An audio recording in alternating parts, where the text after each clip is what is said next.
আসসালামাইকুম।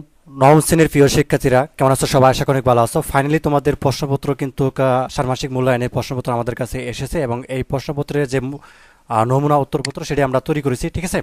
তো তোমাদের মূল্যায়ন যে প্রজেক্টের নাম সেটি হচ্ছে কি পরিবার ও সমাজে আমার ভূমিকা। তো এই প্রজেক্টের আলোকে তোমাদেরকে এই শিরোনামটা থাকবে, এটা সবার উপরে লিখতে হবে এইভাবে। এবং তোমাদেরকে তিনটি কাজ দেওয়া হয়েছে, ঠিক আছে? তো এক নম্বর কাজ দেওয়া হয়েছে কি, চলো একে অপরের পরিবার সম্পর্কে জানি। তো এই কাজটি হচ্ছে তোমাদেরকে প্রথম দেওয়া আছে। তো এখানে যেহেতু লেখাগুলো অস্পষ্ট, আমরা হচ্ছে লেখাগুলো থেকে এখান থেকে যতটুকু ধারণা নিব। তো এখানে যেটি বলা আছে, তোমাদের হচ্ছে ষান্মাসিক মূল্যায়ন 2024, বিষয় ইতিহাস ও সামাজিক বিজ্ঞান, নবম শ্রেণী শিক্ষার্থীদের জন্য নির্দেশনা। তো মূল্যায়ন প্রজেক্টের নাম হচ্ছে কি পরিবার ও সমাজে আমার ভূমিকা। এটি হচ্ছে তোমাদের মূল্যায়ন সম্পর্কিত নাম। এবং পরিবার ও সমাজে আমার ভূমিকা শীর্ষক এই প্রজেক্টটিতে আমরা তিনটি কাজ ধারাবাহিকভাবে করব। প্রথমে আমরা নিজ ও সহপাঠী পরিবারের সদস্যদের আত্মপরিচয়, আচরণিক প্যাটার্নের বৈচিত্র্য খুঁজে খাতায় লিখব। এরপরে পরিবারে আমাদের অবস্থান, ভূমিকা সম্পর্কে লিখব। দ্বিতীয় কাজটি হলো কি, জোড়াই করব। জোড়াই কাজটা আছে এবং সেখানে বৈজ্ঞানিক অনুসন্ধান পদ্ধতিতে সহপাঠী সাক্ষাৎকার প্রতিবেদন থেকে নববর্ষ উদযাপন বিষয়ক তথ্য সংগ্রহ করে একটি প্রতিবেদন লিখব। তোমাদেরকে প্রতিবেদন লিখতে হবে, আমি ইতিমধ্যে লিখেছি উত্তরটি, জাস্ট তোমাদেরকে দিয়ে দিব কীভাবে লিখবা, ঠিক আছে? সব কিছু কিন্তু আমি ইতিমধ্যে লিখেছি, ঠিক আছে? তো যা হোক, তারপরে হচ্ছে যেটি বলা আছে যে সবশেষে নিজ এলাকার মানুষের জন্য নিঃস্বার্থভাবে একটি কাজ করার কর্ম পরিকল্পনা করব। তো যা হোক, আমাদের হচ্ছে প্রথম যে কাজটি সেটা হচ্ছে তোমাদেরকে একটু বুঝিয়ে দিতেছি। তো প্রথম কাজটি হচ্ছে কি, কাজ নাম্বার 1, চলো একে অপরের পরিবার সম্পর্কে জানি। এটা তোমাদের কাজ। তো কাজ নিজ পরিবার। তো আজ আমরা সহপাঠী পরিবার সম্পর্কে জানবো। এজন্য আমরা প্রথমে নিজেদের পরিবার সম্পর্কে ছক 1 উল্লিখিত বিষয়গুলো নিয়ে চিন্তা করে তথ্যগুলো লিখব। তো ছক 1, আমার পরিবারের তথ্য। আমার পরিবারের সদস্যদের ভৌগোলিক, সামাজিক, সাংস্কৃতিক, রাজনৈতিক প্রেক্ষাপট, আত্মপরিচয়, ঠিক আছে? এগুলো লিখতে হবে। অর্থাৎ আমার পরিবারে যখন পরিচয় দিব, আত্মপরিচয় দিব, এই ভৌগোলিক, সামাজিক, সাংস্কৃতিক, রাজনৈতিক প্রেক্ষাপট এগুলো থাকবে। এগুলো কিন্তু তোমরা বইয়ের মধ্যে করেছো। এবং আমার পরিবারের সদস্যদের আচরণিক যে প্যাটার্ন আছে, আচরণ মানে কি, বিহেভিয়ার। তো এই বিষয়ের যে প্যাটার্ন রয়েছে সেটা হচ্ছে আমরা লিখব। এবং ক্ষয়ে লিখবো কি, নিজ ও সহপাঠী পরিবারের আচরণের বৈচিত্র্য, কি কি বৈচিত্র্য পেলাম সেগুলো হচ্ছে আমরা লিখব। তো চলো আনসারটা প্রথমে আমরা দেখা যাক, ঠিক আছে? তো নবম শ্রেণীর ষান্মাসিক মূল্যায়ন 2024, বিষয় ইতিহাস সামাজিক বিজ্ঞান, তারিখ হচ্ছে 3/7/2024। আর মূল্যায়ন প্রজেক্টের নাম হচ্ছে কি তোমার পরিবার ও সমাজে আমার ভূমিকা। তো কাজ 1, চলো একে অপরের পরিবার সম্পর্কে জানি। তো নিজ পরিবার, আমার পরিবারের তথ্য, ভৌগোলিক আত্মপরিচয়, যেহেতু আমাদেরকে ভৌগোলিকভাবে বলা হয়েছিল। তো ভৌগোলিকভাবে 20 ডিগ্রি অর্থাৎ 35 দাগিমা থেকে 26 ডিগ্রি 32 উত্তর অক্ষাংশ থেকে, এবং বাংলাদেশে কি 88 অর্থাৎ দাগিমা থেকে 03 দাগিমা থেকে কি, এই যে উপরে যে দেওয়া আছে এগুলো দাগিমা। তো 92 ডিগ্রি অর্থাৎ থেকে 36 পূর্ব দাগিমা পর্যন্ত, ঠিক আছে? এটি হচ্ছে ভৌগোলিক অবস্থান বা আত্মপরিচয়। এরপর দেখব সামাজিক আত্মপরিচয়। তো সামাজিক পরিচয়, আমার বাবা একজন সরকারি চাকরিজীবী, পেশাগত পরিচয় শিক্ষার্থী। এবং পারিবারিক পরিচয়, বাবা সরকারি চাকরিজীবী এবং মা গৃহিণী, বড় বোন এসএসসি পরীক্ষার্থী এবং আমি নবম শ্রেণীতে পড়ি। এটা হচ্ছে কি সামাজিক আত্মপরিচয়। এবার দেখব সাংস্কৃতিক আত্মপরিচয়। সাংস্কৃতিক আত্মপরিচয়ের মধ্যে রয়েছে ভাষা বাংলা, পোশাক হচ্ছে শার্ট প্যান্ট টি শার্ট ইত্যাদি। আর উৎসব হচ্ছে বৈশাখী মেলা, ঠিক আছে? তো তারপর দেখো রাজনৈতিক আত্মপরিচয়। তো জাতীয় পরিচয় বাংলাদেশি, রাজনৈতিক পরিচয় হচ্ছে কি মুক্তিযুদ্ধের চেতনায় আদর্শী, ঠিক আছে? তো তারপর আমার যে প্রশ্নটি ছিল যে আমার পরিবারের সদস্যদের আচরণিক প্যাটার্ন। তো আমরা আচরণিক প্যাটার্নটা দেখব। বাবা সরকারি চাকরিজীবী, অবসর সময় বই পড়তে ভালোবাসেন, সবার সাথে মিলেমিশে থাকেন, ঠিক আছে? এটা তার আচরণিক প্যাটার্ন। এবং মা গৃহিণী, অবসর সময় টিভি দেখেন, প্রতিবেশীর সাথে ভালো ব্যবহার করেন, এটা তার হচ্ছে আচরণিক প্যাটার্ন। এবং বোন বোন এসএসসি পরীক্ষার্থী, অবসর সময়ে বাগান করেন এবং সহপাঠীর সাথে ভালো আচরণ করেন। এবং আমি অবসর সময় খেলাধুলা করি, বন্ধুর সাথে বন্ধুদের কথা দিলে কথা রাখি। তো এইগুলো আমাদের পরিবারের যে সদস্যদের আচরণিক যে প্যাটার্ন সেগুলা। তো এবার হচ্ছে ক্ষয়ে আমাদেরকে যে কাজটি দেওয়া হয়েছিল সেটা কি, নিজ ও সহপাঠীর পরিবারের আচরণের বৈচিত্র্য খুঁজে বের করতে বলা হয়েছিল, বা থিমের আলোকে তথ্য যাচাই। আমি তোমাদেরকে একটু যদি দেখাই, থিমের আলোকে তথ্য যাচাই এখানে আছে। আচ্ছা, এটা না পড়ে, এটা হচ্ছে কাজ 2, আমাদেরকে দেখতে হবে থিমের আলোকে তথ্য যাচাই। এই যে এখানে আছে থিমের আলোকে তথ্য যাচাই। তো আমরা এখন তথ্য যাচাইটা দেখব কিভাবে লিখেছি থিমের আলোকে। তো এখানে আমাদেরকে যেটি বলা আছে যে থিমের আলোকে তথ্য সাজাই। তো আমার ও সহপাঠীর সদস্যের ভৌগোলিক, সামাজিক, সাংস্কৃতিক ও রাজনৈতিক প্রেক্ষাপট, বৈচিত্র্য। তো এখানে দেখো আমার পরিবারের আত্মপরিচয়, সহপাঠী পরিচয়, আত্মপরিচয়, এটা কিন্তু বৈচিত্র্য মানে কি, অমিল আর কি, বৈচিত্র্য মানে যেটা মিলে না ওইটা আমরা লিখবো, ঠিক আছে? যেমন ভৌগোলিকভাবে কি আছে, ভৌগোলিক হচ্ছে আমার এটা, কিন্তু সহপাঠী ভৌগোলিক হচ্ছে কি এটা দক্ষিণী অক্ষাংশে, ঠিক আছে? তো তারপর দেখো সামাজিক।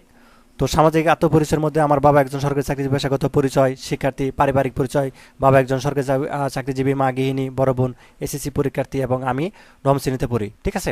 এবং সহপাঠীর বাবা একজন কৃষক, পেশাগত পরিচয় শিক্ষার্থী, পারিবারিক পরিচয় বাবা কৃষক, বড় ভাই দাখিল পরীক্ষার্থী। তো এগুলো হচ্ছে বৈচিত্র্য। এবার দেখব সাংস্কৃতিক। তো ভাষা বাংলা ভাষা, ভাষা বাংলা, পোশাক শার্ট প্যান্ট টি শার্ট ইত্যাদি, উৎসব বৈশাখী মেলা। আর যেটা বৈচিত্র্য সেটা কি উৎসব, আমার সহপাঠীর উৎসব হচ্ছে কি বই মেলা, কিন্তু আমার হচ্ছে কি বৈশাখী মেলা, ঠিক আছে। মানে বৈচিত্র্য মানে যেটা মিলে না।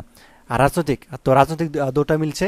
তো জাতীয় পরিচয় বাংলাদেশি, রাজনৈতিক পরিচয় মুক্তিযুদ্ধ চেতনা আদর্শী, এটা আমার সহপাঠীর একই, তাই আমরা ডট ডট রাখবো, ঠিক আছে। তো এটা হচ্ছে আমাদের কাজ গেল। এবং ক্ষয়ে আমাদেরকে আরো একটি কাজ দেওয়া আছে, সেটা হচ্ছে পরিবারের আমার অবস্থান ও ভূমিকা, ঠিক আছে। পরিবারে আমার অবস্থান ও ভূমিকা লিখতে বলা হয়েছে ক্ষয়ে। তো আমরা এভাবে লিখবো যে আমরা পরিবারের সদস্য সংখ্যা 4 জন। তো আমার বাবা একজন সরকারি চাকরিজীবী এবং মা হলেন গৃহিণী। আমার বড় বোন 2025 সালে এসএসসি পরীক্ষা দিবে। আমি নবম শ্রেণীর একজন শিক্ষার্থী। আমি পরিবারের সবার ছোট সন্তান। পরিবারে আমি বিভিন্ন সময় মা বাবাকে সাহায্য করি। তাছাড়া বাবাকেও অনেক সময় বাজার করতে সাহায্য করে থাকি। পরিবারে আমার ভূমিকা খুবই গুরুত্বপূর্ণ, পরিবারের সবাই আমাকে ভালোবাসে, ঠিক আছে। তো এটা আমাদের কাজ গেল। তো এবার দেখো কাজ 2, পরিবার থেকে সমাজ, জোড়া গঠন ও প্রশ্ন তৈরি। এটা হচ্ছে আমাদের কাজ 2 এ আছে। এটা আমি তোমাদেরকে যে একটু দেখাই কাজ 2 আমাদেরকে কোথায়। আচ্ছা, এটা কাজ 3, কাজ 2, এটা হচ্ছে কাজ, আচ্ছা এটা কাজ 1, কাজ 2 আমরা দেখব এখন। এটা কাজ 2, ঠিক আছে। কাজ 2 আমাদেরকে বলা হয়েছে পরিবার থেকে সমাজ, নববর্ষে আমার ও সহপাঠীর পরিবার, ঠিক আছে। তো এখানে জোড়া গঠন ও প্রশ্ন তৈরি করতে বলা হয়েছে। বিশেষ করে আমরা জোড়ায় বসি এবং আমরা সহপাঠীর পরিবারে কীভাবে নববর্ষ উদযাপন করে এবং উৎসব উদযাপন প্রাকৃতিক ও সামাজিক উপাদানের কোনো প্রভাব আছে কিনা বিষয়ে কিছু প্রশ্ন তৈরি করি। এই কাজে এই প্রভাবে তোমাদের হচ্ছে প্রশ্ন তৈরি করতে বলা হয়েছে নববর্ষ উদযাপন সম্পর্কে। এটা কিন্তু জোড়াই কাজ, ঠিক আছে। কাজ 2 কিন্তু জোড়াই কাজ এবং তারপরে একটি প্রতিবেদন রয়েছে। তো সেগুলো আমরা দেখব। কাজ 2 আমরা দেখব এখন যে জোড়াই কাজ। তো দেখো জোড়া গঠন ও প্রশ্ন তৈরি। তো তুমি প্রশ্ন তৈরি করলা এবং একই সাথে যে প্রশ্নগুলো তৈরি করা হবে সেগুলো কিন্তু উত্তর থাকতে হবে। যেমন 1 প্রশ্ন, বাংলা নববর্ষ কে প্রথম চালু করেন? উত্তর সম্রাট আকবর। প্রশ্ন 2, বাংলা নববর্ষ ইংরেজি কত সালে প্রথম শুরু হয়? উত্তর 11 এপ্রিল 1556 সালে। 3, কিসের সঙ্গে সামঞ্জস্য রেখে প্রাচীনকাল থেকে বাংলা নববর্ষ উত্থাপনের ধারণা তৈরি হয়?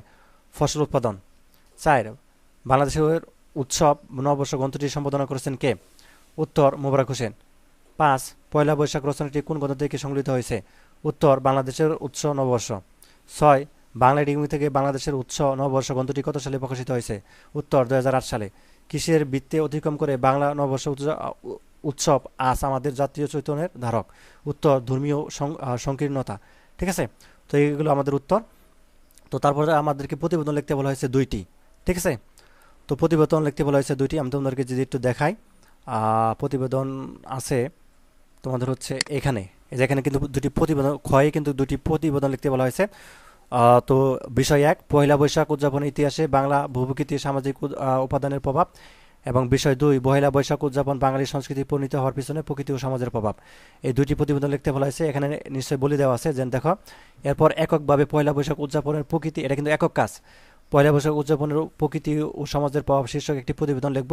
প্রতিবেদনের নিচের 2টি বিষয় উদাহরণ সহকারে যুক্তি দিয়ে খাতায় উপস্থাপন করব, ঠিক আছে। তো আমরা এখন দেখব প্রতিবেদন। তো আমাদের প্রথম যেটি প্রতিবেদন ছিল পয়লা বৈশাখ উদযাপনের ইতিহাসে বাংলা ভূপ্রকৃতি ও সামাজিক উপাদানের প্রভাব। তো এইভাবে প্রতিবেদন লিখলে আমরা জানি তারিখ দিয়ে শুরু করতে হয়। বরাবর প্রধান শিক্ষক, তোমাদের স্কুলের নাম দেবা। আর বিষয় পয়লা বৈশাখ উদযাপনের ইতিহাস বাংলা ভূপ্রকৃতি ও সামাজিক উপাদান সম্পর্কিত প্রতিবেদন। তো এখানে সূত্র রা ও বি দি এগুলো যেগুলো দেওয়া আছে এগুলো হচ্ছে স্কুলের প্রথম অক্ষরের নাম, ঠিক আছে। এভাবে কিন্তু দিতে হয়। এবং একটা স্কুলের একটা আইডি নাম্বার আছে সেটা, এবং 2024। তো মহোদয়, আপনার আদেশক্রমে পয়লা বৈশাখ উদযাপনের ইতিহাস বাংলা ভূপ্রকৃতি ও সামাজিক উপাদান সম্পর্কিত একটি প্রতিবেদন পেশ করছি। তো এভাবে হচ্ছে তুমি তোমার নিজের মতো করে লিখবা। বাংলা নববর্ষ বাঙালি জাতির জীবনে এক সর্বজনীন উৎসবে পরিণত হয়েছে। সুপ্রাচীনকাল থেকে বঙ্গদেশে বাঙালি কৃষিজীবী সম্প্রদায়ের নানা দেশীয় আচার অনুষ্ঠানের মাধ্যমে বাংলা নববর্ষ পালন করে আসছে। পয়লা বৈশাখ বাংলা নববর্ষের প্রথম দিনে উৎসবমুখী হয়ে ওঠে সারা দেশ। পুরাতন বছরের সমস্ত দুঃখ বিশদ ধুয়ে মুছে নববর্ষ সবার জন্য বয়ে আনে নতুন সম্ভাবনার আহ্বান এবং চিরাচরিত ঐতিহ্য ঘাম গঞ্জ শহরের বন্দর মেতে ওঠে আনন্দে। পয়লা বৈশাখ সামাজিক সম্প্রীতি বৃদ্ধির একটি গুরুত্বপূর্ণ মাধ্যম। এই দিনে সবাই মিলে আনন্দে উৎসব করে থাকেন। তো ধনী দরিদ্র উচ্চ নিম্ন সবার মধ্যে বৈষম্য বলে এই উৎসব উদযাপন করা হয়। পয়লা বৈশাখ আমাদের সংস্কৃতি ঐতিহ্যের ধারণে একটি গুরুত্বপূর্ণ উপায়। এই দিনে আমরা আমাদের ঐতিহ্যবাহী খাবার, পোশাক, গান বাজনা, নাচ গান ইত্যাদির মাধ্যমে আমাদের সংস্কৃতি প্রকাশ করে থাকি। এবার লিখবে হচ্ছে, সবার শেষে লিখবে প্রতিবেদকের নাম, তোমার নামটা দিবে, প্রতিবেদন তৈরির সময় তারিখটা দিবে, এবং প্রতিবেদন তৈরির সময় এখানে প্রতিবেদন তৈরির তারিখ, এখানে সময় এটা দিবে। শেষ আমাদের প্রথম প্রতিবেদনটা। এবার দেখবো দ্বিতীয় প্রতিবেদন। তোমাকে প্রতিবেদন একটি লিখতে দিব, যে কোনো একটি লিখতে দিতে পারে, একটি লাগবে, একক কাজ এটা। এবং 2 নম্বর দিবা পয়লা বৈশাখ উদযাপন বাংলা সংস্কৃতি পরিণত হওয়ার পিছনে প্রকৃতি ও সমাজের প্রভাব। তো এখানে দিবা তারিখ আগের মতো, ঠিক এভাবে তারিখ দিয়ে এখানে বিষয়টা এখানে চেঞ্জ হবে। পয়লা বৈশাখ উদযাপন বাংলা সংস্কৃতি প্রকৃতি ও সমাজের সম্পর্কিত প্রতিবেদন। এবং সূত্র যেভাবে লিখতে দিয়েছিলাম, স্কুলের প্রথম অক্ষরের নাম দেখবা তোমার, এবং যে কোনো আইডি নাম্বার দিবে এবং সালটা দিবা। মহোদয়, পয়লা বৈশাখ উদযাপন বাংলা সংস্কৃতি প্রকৃতি সমাজের সম্পর্কিত প্রতিবেদন পেশ করছি। তো এবার হচ্ছে তুমি বিস্তারিতভাবে লিখবা, পয়লা বৈশাখ বা বাংলা নববর্ষ বাঙালি সংস্কৃতির একটি অবিচ্ছেদ্য অংশ। ধর্ম, জাতি, বর্ণ নির্বিশেষে সবাই দিনটি উদযাপন করে থাকেন। পয়লা বৈশাখ শুধু একটি উৎসব নয়, বরং একটি বাঙালি জাতির ঐক্য, সংস্কৃতি, ঐতিহ্যের প্রতীক। পয়লা বৈশাখের বছরের প্রথম দিন। এই দিনটি নতুন বছরের সূচনা হিসেবে পালিত হয়। নতুন বছরের শুরুতে নতুন করে জীবন শুরু করার প্রতিজ্ঞা নেওয়া হয়। পয়লা বৈশাখ পুরনো বছরকে বিদায় জানিয়ে নতুন বছরকে বরণ করে দিন, এবং এই দিনটিতে আমরা গত বছরের ভুল ত্রুটিগুলো ভুলে গিয়ে নতুন করে জীবন শুরু করার সুযোগ পাই। পয়লা বৈশাখ সামাজিক সম্প্রীতি বৃদ্ধির একটি গুরুত্বপূর্ণ মাধ্যম। এই দিনে সবাই মিলে আনন্দ উৎসব করে থাকেন। তো ধনী দরিদ্র উচ্চ নিম্ন সবার মাধ্যমে বৈষম্য বলে এই উৎসব উদযাপন করা হয়। তো প্রতিবেদকের নাম, তোমার নামটা দিবে, প্রতিবেদন তৈরির সময়, প্রতিবেদকের তৈরির সময়কাল, ঠিক আছে।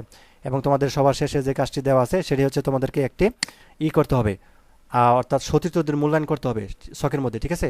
আমার সহপাঠীর নাম, ইউনিক আইডি অর্থাৎ রোল নাম্বারটা দিবা। এবং কীভাবে মূল্যায়নটা করবা, জোড়াই কাজে আমার মতামত হ্যাঁ না তো টিক চিহ্ন দিই, ঠিক আছে। তো এই কাজটা আমরা কীভাবে করবো সেটি দেখাচ্ছি। অর্থাৎ এই কাজটা খুবই সহজ। তুমি কি করবা, তোমার অর্থাৎ সহপাঠীর নামটা লিখবা এবং ইউনিক আইডি বা রোল নাম্বারটা লিখবা, ঠিক আছে। এটা লেখার পরে তুমি হচ্ছে জাস্ট এখানে হ্যাঁ হইলে হ্যাঁ টিক দিবা, এটা পড়বা, আর হচ্ছে হ্যাঁ হলে এই জায়গায় টিক দিবা, ঠিক আছে। আর যে কাজটি তোমার সাথে করেনি বা হয়তো বা করেছে, ওটা শুধু না দিবা, ঠিক আছে। তো এই ছিল তোমাদের হচ্ছে যে তোমাদের নবম শ্রেণীর ইতিহাস ও সামাজিক বিজ্ঞানের অর্থাৎ সঠিক 100% সঠিক উত্তরমালা তোমাদেরকে দিয়ে দিলাম, এবং প্রশ্নের আলোকে এই প্রশ্নগুলো আগামীকাল তোমাদেরকে আসবে পরীক্ষার মধ্যে, ঠিক আছে। এভাবে ঠিক উত্তর করবা, ইনশাল্লাহ সবাই ত্রিভুজ পাবা। ধন্যবাদ সবাইকে ভিডিওটি দেখার জন্য। আল্লাহ হাফেজ।